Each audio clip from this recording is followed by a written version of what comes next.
po, magandang araw po sa ating lahat, lalong-lalo na po sa ating solid supporters ng Team Kalingap at ang ating mga solid supporters ni Founder Ann. Meron lang po akong sasabihin, di ba po? Isang sikat na vlogger, nagkaroon siya ng anxiety depression. Sir Jeben, pasok. Pasensya na. Pasensya na. Pasensya na. Sobrang pagod na kasi ko talaga. Sobrang pagod na talaga ako mag-work. Sobrang pagod na din ako sa ginagawa ko. Alam ko yung iba sa inyo, akala na madali lang yung trabaho. Pero, grabe.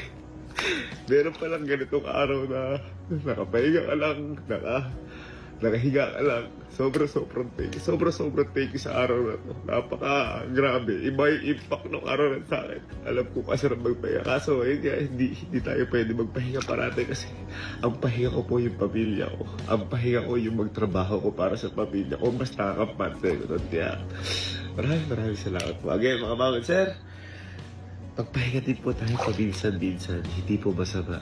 At lagi niyo pong tandaan mga ma'am and sir, mas piliin po natin yung kalusugan kaysa kayamanan.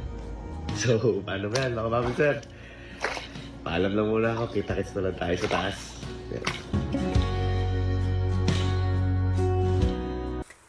At alam mo naman guys, ang mga nangyayari ngayon sa panahon ngayon, lalong-lalo na po sa ating mga problema. Hindi natin alam si Sir Jibin pala ay mayroon din siyang pinagdadaanan, pero makikita natin sa kanyang sa camera or sa pagba-vlogging nila or sa mga content nila na napakasaya niya, napakasaya, parang wala silang walang problema. Pero hindi pala natin alam na mayroon din palang pinagdadaanan si Sir Jibin ngayon. Nagkaroon po siya ng anxiety depression, di ba? Kailangan natin palang hindi porket na mayaman ka na, wala ka nang iniisip na maraming problema. Alam mo yung tipo na pagod na siya, na nararamdaman niya yung pagod. Kailangan din natin bigyan ng pahinga ang sarili natin. Kailangan din natin magkaroon din po ng time para sa sarili natin at kailangan natin bigyan ng oras ang sarili natin. Hindi lang po tayo puro trabaho. Anhin mo ang kinikita mo, anhin mo ang trabaho mo na pinofocus mo kung ang katawan mo naman ngayon ay magkakaroon ng problema. Katulad na lang kay Sir Jibin, di ba po? Nakikita nating lahat kung ano po ang pinagdadaanan ngayon ni Sir Jibin na naisugod siya sa ospital ng kanyang pamilya at unang-unang maapektuhan ang magulang, ang nanay. Lalong-lalo na si Ate Beth, siya talaga ni Sir Jibin na tinuring talaga siya na para siyang prinsesa sa kanilang bahay dahil po si Sir Jibin ay isa po siyang breadwinner sa kanyang pamilya. Hindi po ligid sa ating kaalaman na Sir Jibin na wala na silang ama. At siya po ang tumayo bilang isang ama at panganay po. Naiiyak ako pagdating sa anak. Kasi po, yan hindi ko naranasan ang magkaroon ng kuya. Hindi ko naranasan ang magkaroon ng kapatid na panganay na lalaki.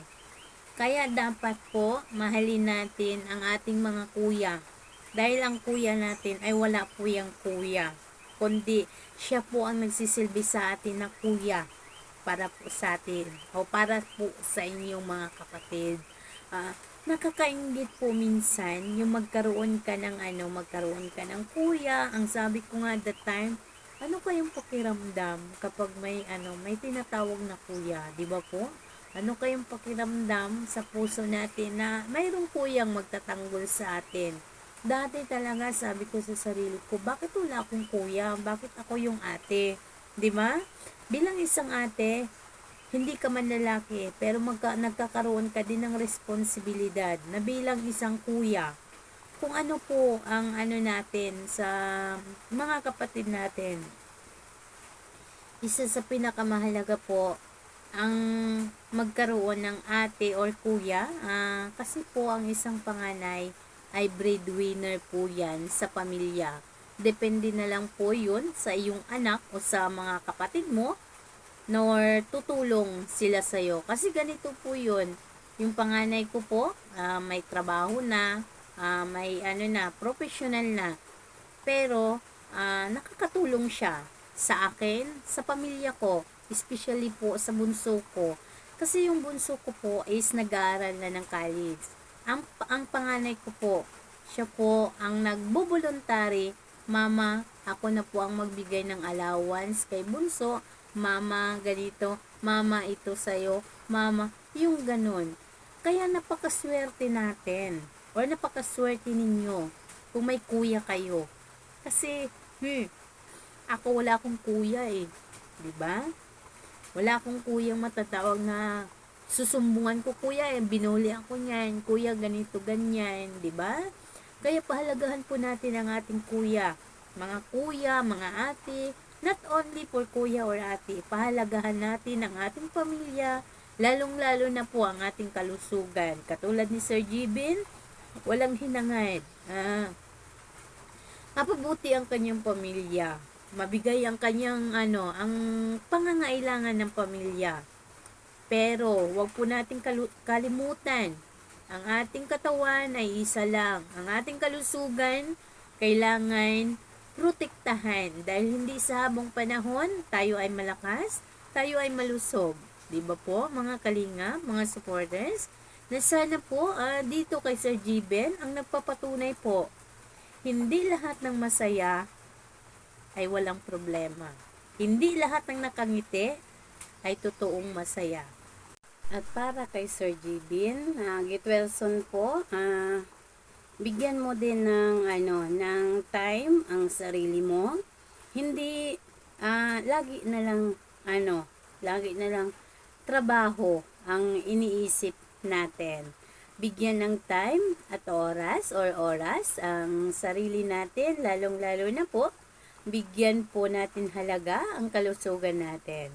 And sana po, mga kalinga, mga supporters, ipagdasal natin at ipagpipray natin ang maagang recovery ni Sir Jibin sa kanyang nararamdaman ngayon.